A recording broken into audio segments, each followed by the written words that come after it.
Hey guys, so today we're going to talk about area of a complex shape, all right, which is what we did last week.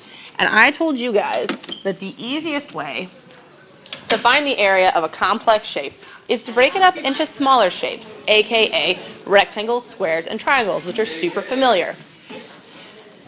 All right, so the first thing I'm going to do is I'm going to break this thing up into two different shapes. So I have a complex shape here, and it looks like I can break it up into a square and a rectangle, all right?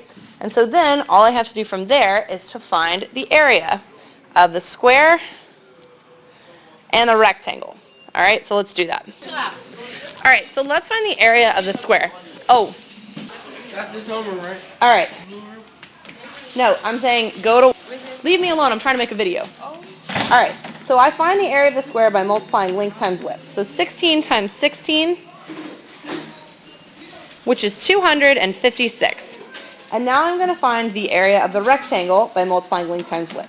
32 times 8, which is 256. But I want the total area, so I'm going to add 256 plus 256. And I'm going to get that the area is 512 meters squared. Let's do the next one. All right, so let's look at this one. This one looks like a big house. So I see that I can break this up into a square and a triangle. All right, so let's figure out what our dimensions are. I know that the square is 14 by 14. So I'm going to find 14 by 14. Multiply 14 by 14, you'll get 196. And now I need to figure out, well, your all's computers should all be in Walter's room. That's where you finish the day on Friday, right? What number? All right, now I need to find the area of the triangle. I know that if this side of my square is 14, that this side of my square must also be 14. So I'm going to go ahead and label that. And then I'm going to find my height. Well, the height's labeled right here. It's 17. Now remember, when you find area of a triangle, it's 1/2 the base times the height. The base here is 14.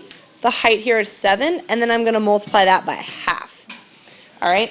So 14 times 7 is 98. And again, I'm multiplying that by 1/2, which means that I'm just dividing by 2. So the area here is 49 meters. So now what I need to do is I need to find the total area by adding those together. 49 plus 196